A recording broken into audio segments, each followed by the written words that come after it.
découvrez le livre des Enoch, 2025, Mystère divin des Néphilim révélé transformation sacrée, dans la 3e année de Joachim, alors que les ombres du péché enveloppaient la terre, un homme se tenait à l'écart de la foule violente. Enoch, le 7e descendant d'Adam, marchait avec Dieu, élevant son cœur et sa voix face à l'iniquité croissante de son temps.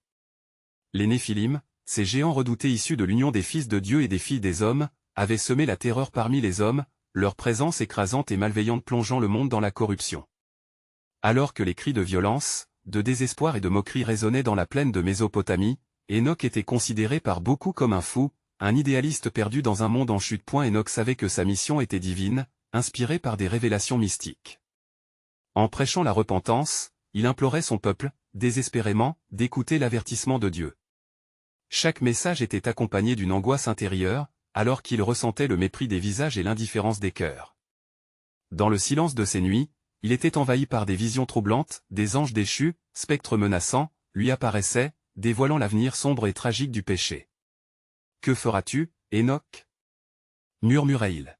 « Les secrets du ciel et de la terre te sont révélés, mais l'iniquité de ce peuple ne connaît pas de limite. » En proie à une profonde solitude, Enoch levait les yeux vers les cieux, suppliant Dieu de ne pas abandonner son peuple.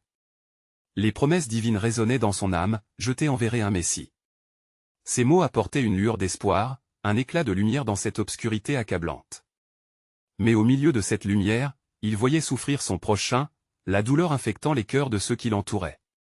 Son cœur lourd se débattait entre foi et désespoir. Par une nuit étoilée, alors qu'il errait dans le désert, une vision grandissante l'enveloppa. Des multitudes, justes et impies, se tenaient devant un trône majestueux. Une voix puissante résonnait, annonçant le jugement imminent de Dieu. Les justes seront séparés des impies, déclara la voix céleste, échappant à ses lèvres dans un souffle de crainte et d'espérance. Enoch sentit son âme se soulever, en dépit des ténèbres, il y avait une promesse de rédemption. Et elle savait que sa proclamation était cruciale. Avec détermination, il monta au sommet d'une colline, cessant sa voix dans l'air lourde et hostilité. Écoutez, ô gens. Le temps de la miséricorde est là. Mais son cri fut englouti par des murmures de colère et de moquerie. Les rires moqueurs déchiraient la nuit, marquant le poids de l'ignorance. Dans cette lutte, la promesse du Messie bourdonnerait dans son esprit, éclatante, vibrante de vie. L'espoir luttait contre l'obscurité. Enoch se laissa tomber à genoux, la peur et l'espérance s'entremêlant. L'avenir de son peuple était scellé dans les mains de Dieu et il implorait une intervention divine. Que va-t-il se passer? Le plan de Dieu se dresse en silence, attendant d'être révélé à ce cœur convaincu de sa fidélité. Des jours passèrent, chaque matin apportant avec lui le flamboiement du soleil au-dessus des dunes de sable, mais Enoch ne trouvait aucune paix. Chaque instant semblait peser comme une montagne sur son âme. Les murmures de la terre, imprégnés de désespoir, résonnaient dans son cœur, et ses prières s'élevaient comme un parfum déhançant vers le ciel. Les visions qu'il avait reçues le hantaient, et il perçait l'épaisseur des ténèbres qui enveloppaient son époque. Le temps vient, lui avait murmuré une voix dans son rêve, où le jugement se manifestera. C'était une promesse à la fois réconfortante et terrifiante. Enoch avait compris qu'il ne pouvait fuir ce fardeau, ni le cacher sous un voile d'ignorance. Il était le porte-parole de Dieu au sein d'une génération qui se perdait dans l'abîme du péché. Alors qu'il errait dans la nature, ses pas le conduisirent près d'une rivière, ses eaux scintillant sous le soleil, miroir du ciel. Une lumière mystérieuse jaillit des profondeurs, et il se laissa submerger par l'émerveillement divin.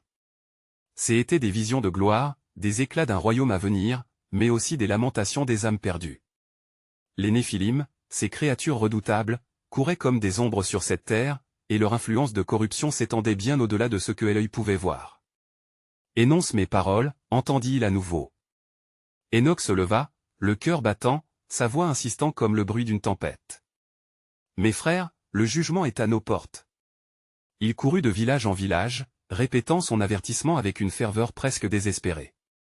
Mais le mépris et le dérision ne tardèrent pas à s'abattre sur lui. On l'appelait les visionnaires, hommes de malheur. Les blagues et les rires fusaient autour de lui, mais lui, il persistait, sachant que le ciel observait chaque scène jouée. Ce jour-là, alors qu'il prêchait sur une colline surplombant un petit bourg, le ciel s'obscurcit brusquement. Un éclair zébra le firmament, suivi d'un fracas assourdissant. Tout le monde releva les yeux, choqué, et dans ce moment de stupeur, Enoch vit quelque chose de saisissant. Une horde de ces Néphilim, massive et menaçante, se dessina à l'horizon. Les villageois, figés dans la peur, se mirent à hurler. Enoch sentit un frisson dans son âme et une grande sagesse l'envahir. « Ne craignez pas !» cria-t-il, car l'Éternel est avec nous, et en lui, nous sommes plus forts que l'iniquité qui nous entoure. Ces mots résonnèrent au-delà de la tempête, et un souffle d'espoir toucha les cœurs endurcis. Une lumière divine émanait de lui, éclatante dans le chaos. Il savait à cet instant que le temps de la délivrance se profilait point non loin de lui, une silhouette apparut, habillée de blanc, rayonnant une majesté sans égale. « Enoch, dit-elle, sache que tu n'es pas seul. L'Éternel n'a pas oublié son peuple. Son plan est bien plus vaste que ce que les hommes peuvent comprendre. » Les Néphilim, observant cette scène, reculaient, la terreur dans leurs yeux. Ce n'était pas simplement l'homme, mais l'autorité du ciel qui les affrontait. Sa présence rendait l'air dense de puissance, et hébétés par une force qu'ils ne pouvaient saisir, ils disparurent dans les ombres. Enoch, le cœur ardent, sut alors que chaque épreuve et chaque moquerie n'étaient que des éléments d'un plus grand récit divin. La promesse du Messie, un espoir non seulement individuel mais collectif, vivait toujours en lui. C'est avec ferveur qu'il se remit à prier. Mais ce qu'elle ne savait pas sur le plan de Dieu, c'est que les fils des hommes ne seront pas oubliés, car de la douleur naîtra la rédemption. Les jours qui suivirent furent marqués par une intensité spirituelle inédite. Enoch se retirait fréquemment dans la solitude, cherchant à percer les mystères divins qui l'entouraient. Son cœur était comme une terre enchantée, prête à recevoir les pluies de la révélation. Les visions ne cessaient de pleuvoir sur lui, dans un balai lumineux alternant terreur et merveille. Il s'éveilla un matin, la peau frissonnante des anticipations, car l'Éternel lui avait promis des signes. En contemplant les cieux, il observa que les étoiles scintillaient d'une manière inusuelle, comme si elles racontaient des histoires anciennes et mystérieuses. « Écoute, ô mon âme », chuchota un murmure doux et puissant, « les étoiles te diront de grandes choses. » Enoch comprit alors que le ciel lui révélait le plan de Dieu. Elle se dirigea vers la colline où il avait prêché, et là, il s'agenouilla, levant les mains dans une prière ardente. « Éternel Dieu, fais-moi savoir ce que tu désires que je dise à ton peuple. Dans ce temps troublé, accorde-moi la sagesse pour comprendre les temps qui viennent. » À cet instant même, une lumière éclatante inonda le paysage. L'ange du Seigneur apparut devant lui, portant un message sacré. « Enoch, est l'heure approche où la création entière gémira, attendant la rédemption. Prépare le cœur de ceux qui t'écoutent, car leur salut est proche. Mais un grand jugement surgira, non seulement sur les hommes, mais également sur les Néphilim, les fils de la rébellion. » Le cœur d'Enoch s'emplit de crainte mélangée à une grande détermination. Il se leva, conscient de la responsabilité qu'il portait. Il parcourut à nouveau les villages, sa voix résonnant comme le tonnerre. « Aux gens, écoutez. L'Éternel prépare un jugement, mais aussi une délivrance. Repentez-vous des œuvres de vos mains et tournez vos cœurs vers le Tout-Puissant. Car il a le pouvoir de sauver et de détruire. » Ces paroles, bien que divines, étaient accueillies avec scepticisme et moquerie. Mais Enoch ne se laissa pas abattre. Inspiré par l'Esprit, il continuait à déclarer la même vérité, et sa voix devenait, pour certains, une lueur d'espoir dans l'obscurité. Même ceux qui, riant de lui, sentaient quelque chose changer dans leur cœur. Ce n'était plus seulement un homme en détresse, c'était un prophète en mission. Et la tension dans l'air devint palpable. Les Néphilim, voyant l'audace d'Enoch et la ferveur de son message, redoublèrent des ardeurs dans leurs machinations. Ils envoyaient des visions de terreur aux habitants, leur suggérant que l'homme de Dieu était un fou, un perturbateur à abattre. Mais Enoch, fortifié par l'Esprit, savait qu'au-delà de cette manipulation se cachait la promesse divine. « L'Éternel m'a révélé des secrets. » cria-t-il un jour, rassemblant une multitude. Les Néphilim ne peuvent échapper à la colère de Dieu, car même le ciel tremble, attendant le juste jugement. À cet instant-là, une voix tonitruante retentit dans le ciel, comme un écho de la puissance suprême. « Mes enfants, n'oubliez jamais que ma gloire éclate dans l'obscurité et que, lorsque le jugement se prépare, la lumière de la rédemption n'est jamais loin. » Les villageois observaient, leurs visages illuminés par cette lumière transcendantale. Une peur respectueuse et une curiosité grandissante les envahissaient. Dans cette dynamique palpable se tenait une vérité éternelle, car cela dit le Seigneur, « Je ferai tout ce que j'y ai promis, mais vous devez être prêts à recevoir ma bénédiction. » Ainsi, la lutte entre la lumière et l'obscurité se profilait à l'horizon, et Enoch, convaincu qu'une révélation encore plus grande l'attendait, poursuivait sa mission. Quand la nuit semblera éternelle, les cœurs sincères trouveront refuge dans l'ombre de l'Altissime, car c'est dans cette obscurité que la promesse du Seigneur se manifestera sous sa gloire. Alors que les jours passaient, une atmosphère encore plus oppressante se faisait sentir dans les villages et les plaines. Enoch, désormais embrasé par la déclaration de El-Ange, poursuivait sa mission avec une ardeur sans précédent. Les murmures du peuple se mêlaient aux cris des Néphilim, dont la colère grandissait face à la menace que l'homme de Dieu représentait. Un jour, alors qu'il cheminait vers la colline, il vit un groupe de villageois, rassemblés autour de ce qu'on disait être une manifestation de l'obscurité. Enoch s'approcha, discernant dans le regard des gens une peur palpable. Les Néphilim, dans leur arrogance, avaient choisi de se montrer, façonnant le vent avec des paroles de désespoir. Ils parvenaient à plonger les cœurs dans la torpeur, diffusant l'idée que le jugement serait une ombre sans fin. « Ô mes frères !»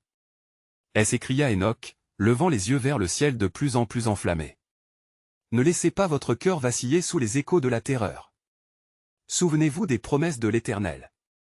Car celui qui a créé la lumière ne laissera pas l'obscurité l'emporter. » Un drôle de silence s'installa, tandis que le regard des villageois se posait sur lui. Les clameurs des Néphilim, qui jusqu'alors résonnaient si fort, semblaient s'éteindre au contact de cette vérité vivante. Enoch poursuivit, fort de son esprit régénéré. La rédemption se prépare. Vous, qui tremblez, écoutez ces mots, l'Éternel cherche des cœurs repentants et en quête de réconciliation. Il a déjà entendu vos pleurs et sa main n'est pas trop courte pour délivrer. Les murmures des Néphilim, comme une brume insidieuse, commencèrent à se dissiper, remplacés par une lumière éclatante émanant de Elam d'Enoch. Ce dernier, inspiré, prononça des paroles prophétiques révélées par le Saint-Esprit, « Regardez. Voici que viennent des temps de gloire, où les délices du ciel ne seront plus enfouis dans les ténèbres. Quand le bois des Néphilim brûlera, un ruisseau de vie s'élèvera pour apporter la guérison. » Une jeune femme, au premier rang des auditeurs, commença à pleurer. Enoch la fixa avec compassion et réalité, comprenant que la lumière divine touchait son cœur. « Éternel, murmura-t-elle, sois mon refuge. Éclaire-moi dans les ténèbres de ce monde. » Inconsciemment, elle prenait part aux promesses que Enoch partageait. Ce dernier ressentit un élan de foi se développer autour de lui. Les cœurs se rapprochant les uns des autres, des larmes de repentance et de désir de changement apparaissaient. Cependant, dans les ombres, les Néphilim observaient, irrités de ce développement inattendu. Un chef parmi eux, arrogant et sournois, appela à la rébellion. « Que cet homme soit réduit au silence !» hurla-t-il. Ceux qui le suivent éprouveront la douleur de la désolation. Mais voici que à cet instant, le ciel s'assombrit, et un grondement résonna. Les villageois, soudain confus et effrayés, levèrent les yeux. Enoch, là où il se tenait, ressentait la neurasthénie des forces qui se déchaînaient. Il savait intimement que ce grondement n'était pas seulement la voix de la tempête mais celle de Dieu, faisant trembler le ciel pour garantir le salut de son peuple. « Mes enfants !» s'écria-t-il alors, son cœur battant avec la puissance de la divine conviction. « Restez fermes dans la vérité. Quand Dieu punit les rebelles, c'est aussi pour délivrer les fidèles. Ne craignez pas le jugement, car il est nécessaire pour qu'éclate la lumière. » Les cœurs, tremblants mais courageux, commençaient à répondre à cette vérité, ouvraient leur âme à la rédemption. Les futurs exploits de Dieu naissaient dans la foi partagée. Alors que le mal se resserrait autour d'eux, Enoch savait qu'une intervention divine s'annonçait. Il se tenait, compréhensif de la puissance du Saint-Esprit fluant à travers lui. « Écoutez maintenant, car voici le message du ciel, ma main est prête à agir, et un grand réveil se préparera.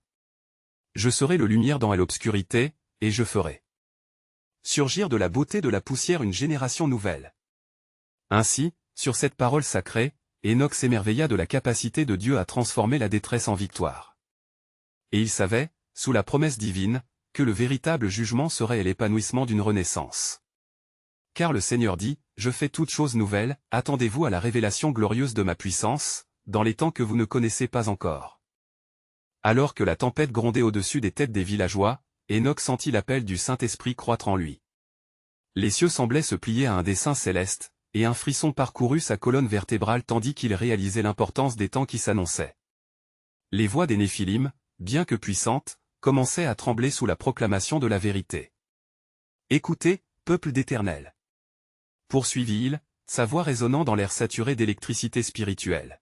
« Laissez la peur derrière vous et revêtez-vous de la foi. L'ombre de ce qui vient ne pourra jamais égaler la gloire de celui qui est à venir. Le temps de la moisson s'approche, et avec lui, la victoire sur tous ceux qui se dressent contre le dessein de l'Éternel. Les villageois se regroupèrent, leurs lentilles rivées à l'homme de Dieu, cherchant refuge dans les paroles d'espoir. La jeune femme qui avait pleuré précédemment s'avança, les yeux brillants d'une certitude renouvelée. Oui, Enoch, nous serons dignes de sa vérité. Cependant, dans les ombres plus profondes, le chef des Néphilim, nommé Arak, face à la montée de cet élan de foi, ressentait une rage grandissante. Silencieux, cria-t-il à ceux qui l'entouraient, la voix remplie de menaces. La terreur peut soumettre un homme, mais elle briserait un peuple. Ne les laissez pas croire à cette illusion de lumière. Qu'ils puissent voir la vérité, une vérité qui ne fait qu'un avec l'oppression. Un tumulte fit surface parmi les Néphilim, et un conflit interne commença à se dessiner entre ceux qui désiraient la domination par la peur et ceux qui, réalisant la puissance de la lumière, commençaient à vaciller. Au milieu de ce chaos, un souffle de paix, comme un vent doux et apaisant, traversa le cœur d'Enoch. Éternel, pria-t-il intérieurement, fais briller ta lumière sur ceux qui sont perdus dans l'obscurité. Quand la première lueur de l'aube pointa à l'horizon, craquant la voûte sombre, Enoch surprit une vision éclatante. Il vit une multitude d'anges descendre, en une procession majestueuse, leur lumière perçant les ténèbres comme un éclair. Voici le royaume de l'Éternel qui se manifeste. Proclama-t-il avec enthousiasme, sa voix vibrant de puissance divine.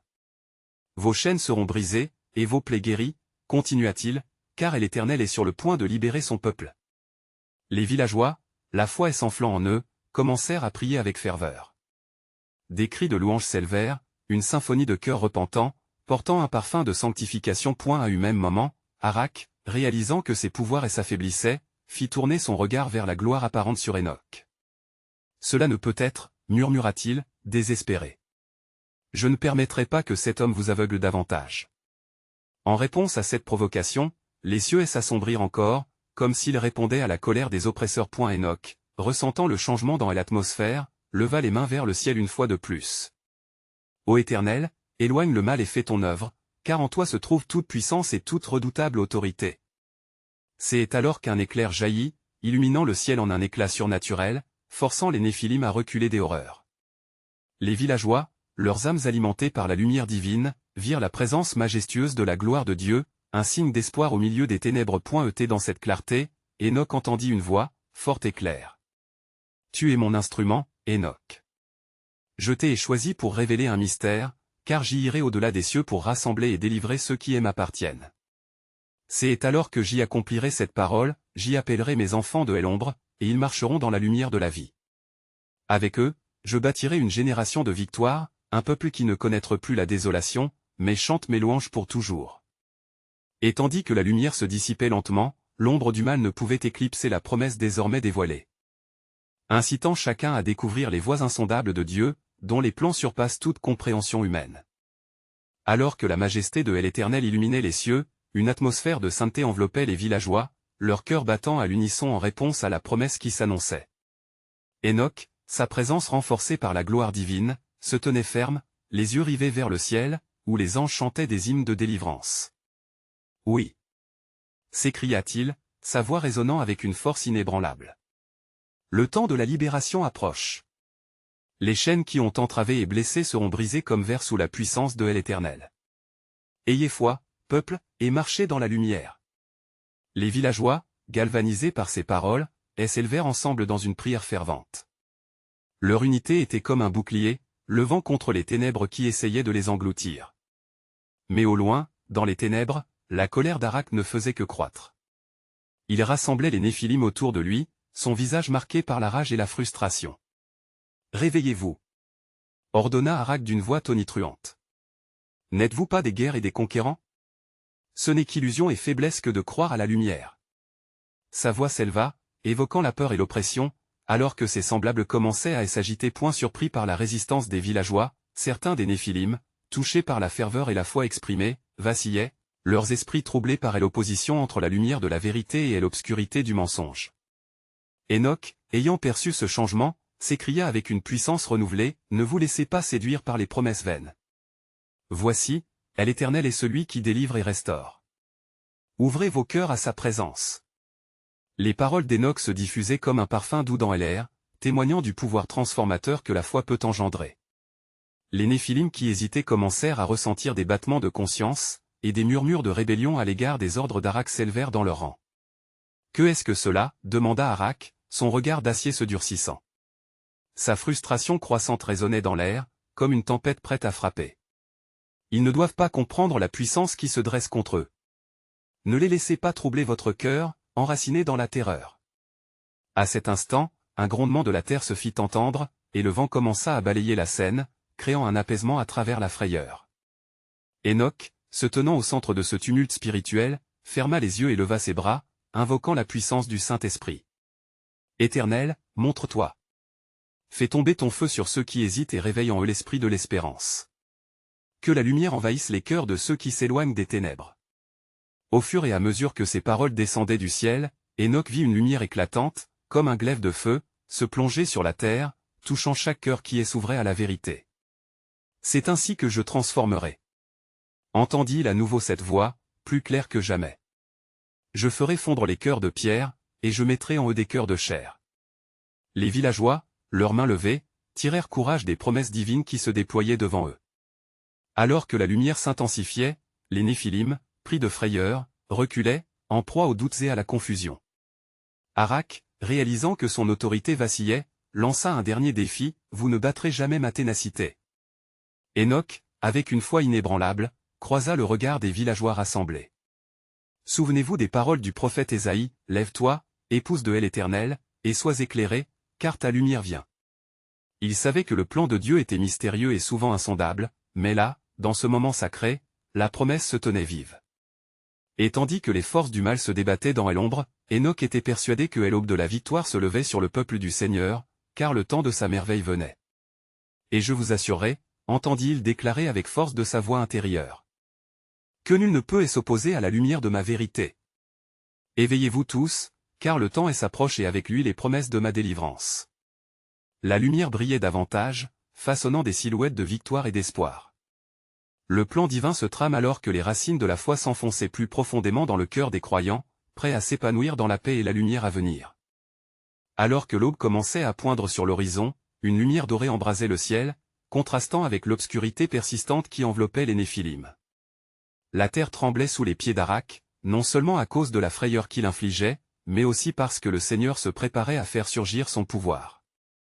Arak, la colère dans les yeux et le cœur plein de défis, ne pouvait comprendre l'irrésistible force de la lumière qui scintillait à proximité. « Vous vous en remettrez à l'illusion de la peur et de la soumission » cria-t-il aux Néphilim, luttant pour maintenir leur loyauté vacillante. « N'oubliez jamais qui vous êtes. » Mais certains parmi eux, tourmentés, sentaient un désir de liberté grandissant en eux. Un murmure de repentance et de vérité se répandit finalement, s'élevant au-dessus des menaces et des cris de leurs chefs.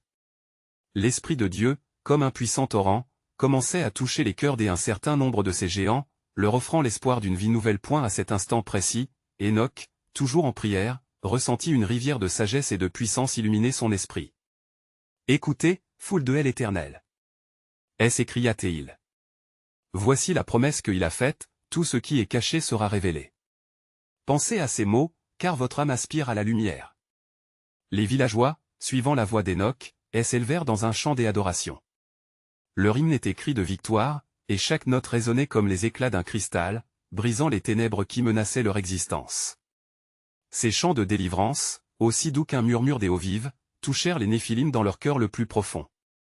La lumière que portait Enoch se reflétait sur leurs visages, éveillant en eux une lutte intérieure.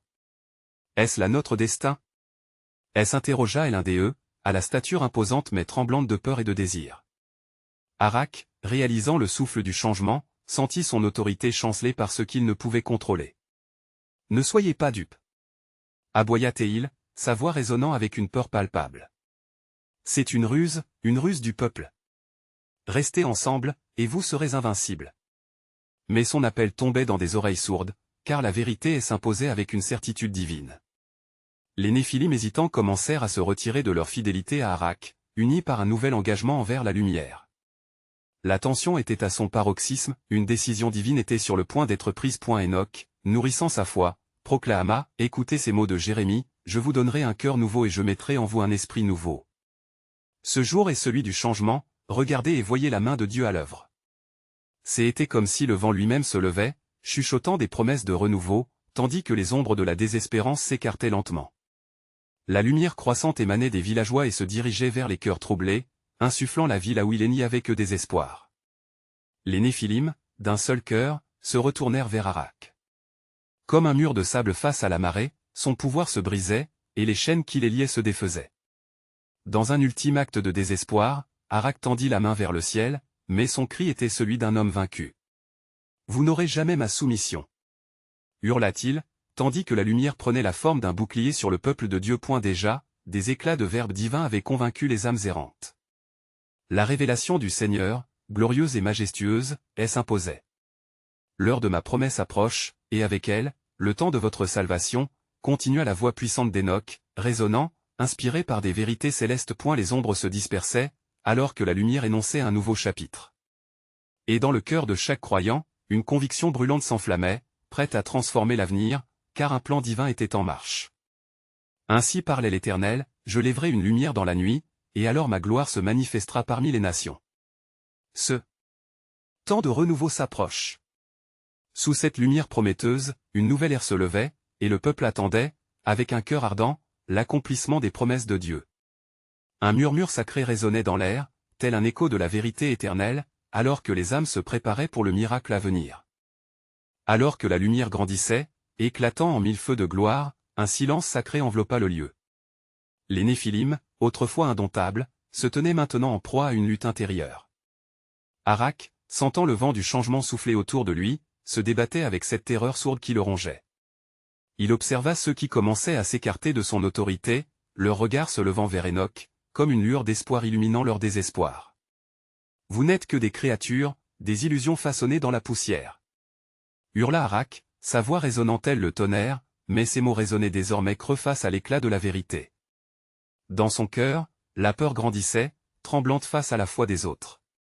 Nombreux étaient ses compagnons qui, maintenant, se sentaient attirés par cette lumière divine qui promettait rédemption. « Écoutez les promesses de l'Éternel, reprit Enoch, son visage resplendissant d'une paix surnaturelle. Car bienvenu soit celui qui se repent, celui qui se détourne des ténèbres. » Son appel vibrant résonnait comme une symphonie céleste, se mêlant au chant des villageois, élevant l'âme collective vers le Très-Haut. Les Néphilim, pétris d'hésitation, échangeaient des regards.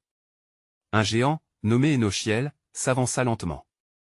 À cet instant de crise, sa voix, autrefois imprégnée d'arrogance, retentit avec une douceur désarmante. « Arak, nous ne pouvons ignorer ce que nos cœurs ressentent. Y a-t-il vraiment victoire dans l'ombre ?»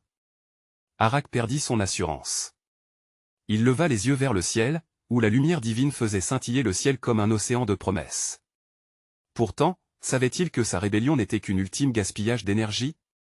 Ses mots se gâtaient, et dans cette évocation de l'éternité, il vit pour la première fois la fragilité de sa position. Si vous choisissez la lumière, si vous abandonnez ce que vous êtes, que nous restons unis dans la puissance des Arak. Il n'aimait pas le tremblement qui s'infiltrait dans sa voix. Près de lui, un groupe de Néphilim s'inclina lentement, sur le témoignage d'Énochiel. C'était une transformation spirituelle en cours, un déplacement des cœurs qui continuait à prendre forme. Enoch, voyant la dynamique se changer, s'écria avec passion, « Le Seigneur a dit par le prophète Ésaïe, venez et remettons-nous à jugement, dit l'Éternel, si vos péchés sont comme le cramoisi, ils deviendront blancs comme la neige. » Les villageois, remplis de foi, s'unirent à cette déclaration, leur chant s'élevant maintenant en torrent d'adoration, résonnant à travers les coteaux comme une promesse éternelle. Chaque mot dansait sur l'air frais du matin, touchant même les cœurs les plus durs. Arak, isolé, sombrait peu à peu dans le désespoir. « Vous me trahissez tous !»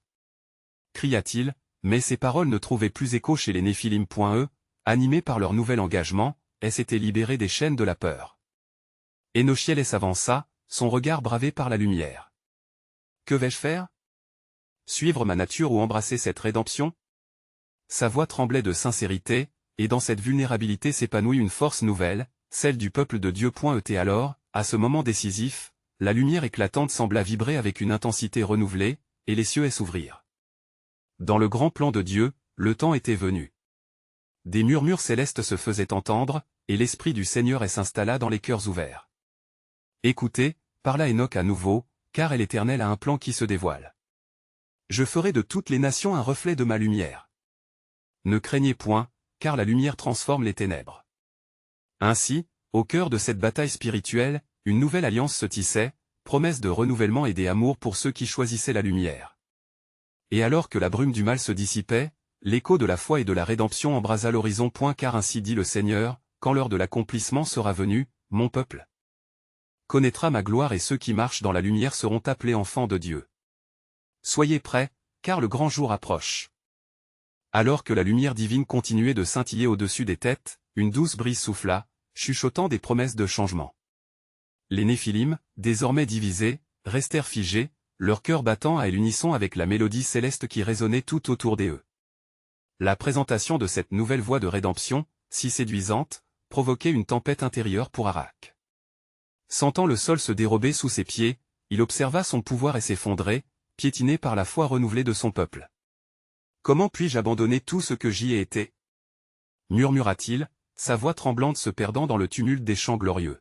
« Je suis né pour régner, non pour plier les genoux à une lumière aveuglante. » Cependant, l'attrait de cette flamme rayonnante ne faisait que croître, embrasant les âmes des géants.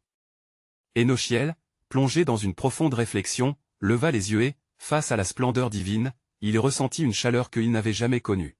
« Arak, regarde autour de toi. Ne ressens-tu pas cette chaleur dans ton cœur? Cette lumière ne cherche pas à nous détruire, mais à nous guérir. » Son ton était empreint de compassion, une douce invitation à la transformation. Que ceux qui veulent suivre Enoch s'avancent. S'écria Enoch, son regard brillant d'un amour fervent. Car le Seigneur, dans sa miséricorde, ouvre une voie au cœur brisé. Venez et recevez ce don précieux, la rédemption. Ne laissez pas les ténèbres présider vos destinées. Il tendit ses bras, une figure accueillante en plein milieu de la lumière éclatante. Les Néphilim, certains encore hésitants, commencèrent à s'approcher. Émotions conflictuelles se mêlaient à la détermination croissante pour embrasser l'inconnu.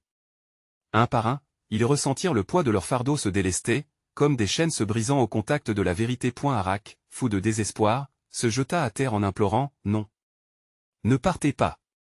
Vous ne comprenez pas ce que vous abandonnez. » Mais sa voix ne portait plus le même pouvoir, elle se perdait dans le cœur ancien et joyeux qui s'élevait vers le ciel. Alors que le groupe grandissait, un ciel au-dessus des s'assombrit brièvement, rappelant à chacun la gravité de leur choix.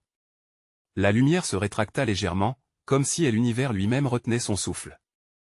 Dans cet instant, des éclats de vérité se firent entendre, tel un souffle divin qui murmurait au cœur sensible, « J'ai fait le ciel et la terre, et rien ne peut se tenir contre ma volonté. Choisissez la vie et la bénédiction. » La voix de l'Éternel s'élevait, résonnant comme un tonnerre agréable dans le cœur des Néphilim repentants. Les larmes de ceux qui choisissaient la lumière créèrent des rivières de grâce, tandis qu'Arak, seul dans son obstination, se recroquevillait dans les ombres de son arrogance. Soudain, un remous de lumière traversa l'assemblée, illuminant les visages des Néphilim transformés. Léger comme une plume, Énochiel éleva les bras, abasourdi par la puissance de l'amour divin qui les enveloppait. Que est-ce qui m'a pris tant de temps pour voir cela? En vérité, je choisis de suivre la lumière comme un reflet de sa gloire. Et, au-dessus des dans le trône céleste, une voix puissante déclara avec autorité, « Voici, je fais toutes choses nouvelles. Et qui a soif, qu'il vienne, et que celui qui voudra prenne de l'eau de la vie gratuitement. » Ainsi, alors que des chaînes étaient promises pour ceux qui choisissaient la lumière, Arak sentit l'ombre de la perte se resserrer autour de lui. Le combat dans son cœur atteignait son paroxysme. Il ignorait aucune victoire dans l'absence de choix, son pouvoir se réduisant à néant. Dans cette danse divine, chaque Néphilim désormais illuminé, devenait un témoin du mystère de la rédemption, tandis que la promesse de Dieu continuait à se dévoiler avec puissance, « Je rassemblerai mes enfants dispersés, et ensemble ils brilleront comme des étoiles dans les cieux, car le grand jour approche où la justice sera restaurée et où la lumière remplira la terre. » La lumière continuait de briller à son zénith, chaque rayon s'infiltrant dans les cœurs des villageois et des Néphilim, alors que le ciel semblait s'incliner à l'écoute de la promesse divine. Arak, se sentant écrasé par la vérité qui jaillissait comme un fleuve, voyait son autorité se dissiper tandis que ceux qui l'avaient un jour suivi commençaient à embrasser la lumière. Il observait, hanté par un mélange de peur et d'envie, ces géants que lui-même avait menés à l'obscurité se tourner vers la source de leur véritable espoir. « Restez ici et n'écoutez pas cet homme !» cria Arak d'une voix qui trahissait son désespoir. « Vous n'êtes que des ombres, et celui qui vous promet la lumière vous conduira à votre destruction. » Mais ces paroles, autrefois chargées de pouvoir, résonnaient désormais vides dans l'air vibrant de foi et de vérité. Les Néphilim, semblables à des feuilles emportées par le vent, commençaient à se délier de la chaîne de leur oppression. Enoch, d'un regard pénétrant, avait perçu la tournure des événements. Il savait que cette décision de choisir la lumière était cruciale, non seulement pour eux, mais aussi pour le plan que Dieu avait pour tous les êtres. « Voici le temps du choix, peuple de Dieu. » s'écria-t-il. Vous avez entendu les promesses de l'Éternel. Choisissez la vie et soyez saints. Car ce qui était impie se transforme sous l'éclat de sa révélation. Ces mots résonnèrent avec force, et alors qu'il parlait, Enoch vit plusieurs Néphilim avancer, leur cœur battant de conviction. Énochiel, fortifié par la lumière divine qui l'entourait, s'avança en premier, sa voix empreinte de détermination. Je choisis la lumière de Dieu, car elle éclaire mon chemin et purifie mon âme. Qui est avec moi? À ces mots, d'autres assombrissements de discernement apparurent dans les rangs, et bientôt, plusieurs voix s'élevèrent, affirmant leur choix. Nous aussi. Nous choisissons la lumière.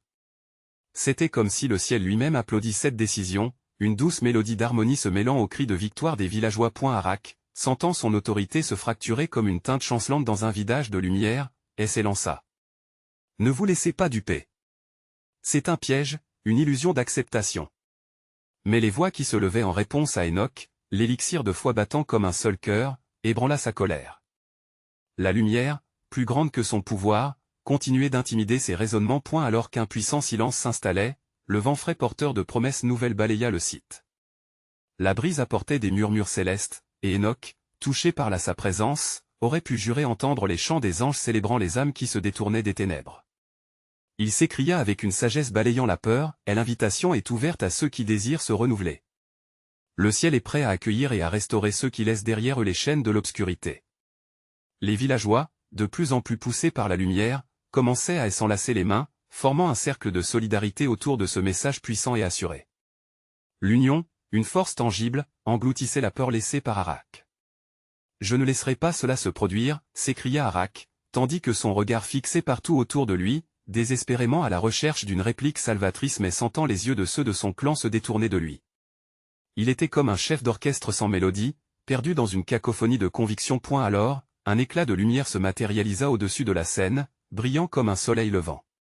Cela éveilla un rugissement de louange parmi ceux qui avaient embrassé cette vérité. Dans cette illumination, chaque Néphilim devenu témoin de la transformation intérieure apparaissait, révélant des visages illuminés par une révélation divine. Il y a plus que cela, murmura Arak, sa voix désormais faible, tandis qu'il voyait la lumière rayonner sur les âmes retrouvées. Il était coincé entre l'illusion de son pouvoir et la réalité de ce qu'il voyait à présent. Vous choisirez de gâcher la grandeur d'un héritage pour une promesse éphémère? Enoch, s'avançant, répondit avec miséricorde, chaque héritage se construit sur le fondement de la vérité. Celui qui s'élève sera rempli de la gloire de Dieu, et l'héritage des enfants de la lumière surpasse toute grandeur humaine. Ne le méprenez pas, car qui vient à lui, celui qui est la lumière, ne sera jamais rejeté. Dans ce moment intemporel, alors que la lumière divine continuait de se déverser et de répandre la promesse, un profond point de conviction frappa le cœur des Arak. Au fond de lui, une question s'éveilla, une invitation à la repentance qu'il avait toujours foulée aux pieds. La possibilité de changement, d'une renaissance éternelle, flottait comme une plume légère dans l'air. Peut-il vraiment y avoir une rédemption pour moi, demanda-t-il, son ton vacillant, un écho des humanités au-delà de la rébellion. Oui, Arak, répondit Enoch, sa voix pleine de compassion. Pour tous ceux qui se tournent vers l'Éternel, il y a rédemption. Il n'y a pas d'ombre trop grande pour sa lumière. Lève-toi, et marche vers la vie. Alors que l'horizon se baignait de l'heure du matin, illuminant les cœurs et soulignant la lutte entre lumière et ténèbres, la promesse glorieuse du Seigneur surgissait, résonnant comme un chant d'espoir pour tous ceux qui cherchaient refuge. Écoute et attends en paix, car alors que les échos de cette bataille se rejoignent, le cœur d'un peuple sera transformé. Peu à peu, un souffle de confiance éclata parmi le peuple, répandant l'écho de la rédemption. La vérité prophétique résonnait en chacun, alors qu'une nouvelle saison se levait sur cette terre. Dans les profondeurs de l'abîme, la lumière de Dieu brillait plus intensément que jamais, et en chacune de ses promesses, la réalité de son amour infini continuait de se manifester. Alors, sous cette lumière vivante, le Seigneur proclama avec puissance, « Car voici, je vais faire de tout ce qui s'attache à moi une lumière pour toutes les nations, et avec eux, je tisserai des promesses qui n'éclipseront jamais. »